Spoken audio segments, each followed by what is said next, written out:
कहते हैं और हज़रत अली को अलैहिस्सलाम कहते हैं, तो इससे ये वहम होता है कि आप हज़रत अली को बाकी तमाम सहाबा पे फजीलत दे रहे हैं, जो अहले सुन्नत वल जमात का मज़हब नहीं है।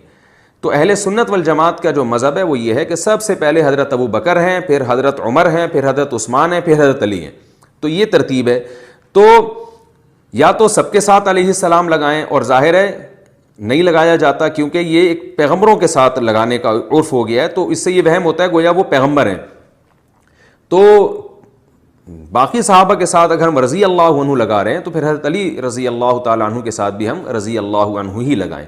बाकी जो शिया हज़रात हैं उनकी राय ये है कि हज़रत अली का तमाम सहाबा से मकाम और मर्तबा बुलंद है, ये उनकी राय है, तो वो अगर लगाएं तो वो उनकी अपनी राय के मुताबिक होगा। तो मैं इसलिए कहता हूँ कि किसी मसलक को आप छेड़ें नहीं, लेकिन एक मसलक को फॉलो करें, या तो पूरे उधर हो जाएं या पूरे इधर हो जाएं। तो अगर आप अहले सुन्नत वल जमात में हैं तो फिर अहले सुन्नत वल जमात की नज़र में हज़रत अबू बकर का मकाम तमाम सहाबा से ज़्यादा है। तो जब उनको आप रज़ी अल्लाह अन्हु कह रहे हैं, अलैहिस्सलाम नहीं कह रहे, तो फिर आप हज़रत अली को भी रज़ी अल्लाह अन्हु कहें, उनके साथ फिर आप अलैहिस्सलाम ना लगें। हम लोग कहते हैं सही बुखारी में हज़रत हुसैन के साथ अलैहिस्सलाम लिखा हुआ है, वो तर्जमा खोलते हैं कहते कौन नहीं लिखा हुआ, और तर्जमा ही मौलवी बड़े है सर। ए बुखारी शरीफ विचों मौलाना शरीफ नूं बाहर कढो ना,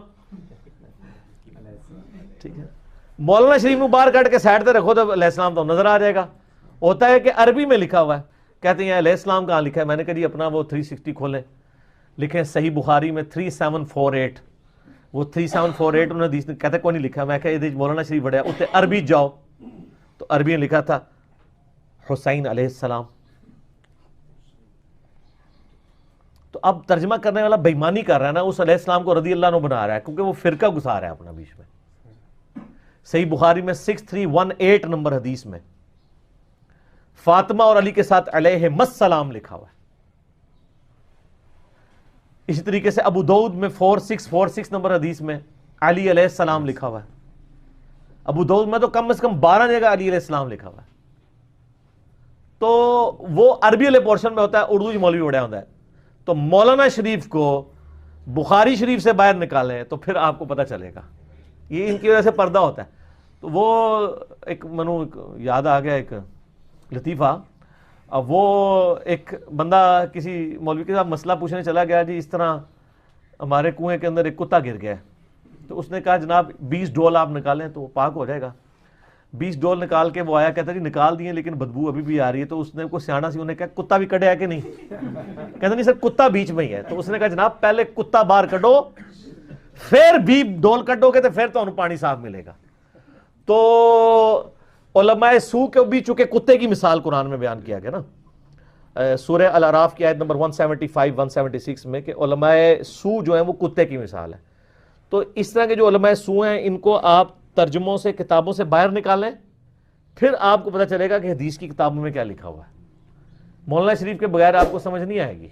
तो मौलाना शरीफ को बाहर निकालें, अरबी शरीफ देखें, और उसके बाद फिर झूम के आप इन 12 पर्दों से हमारे नूर का बाहर आना था। फकत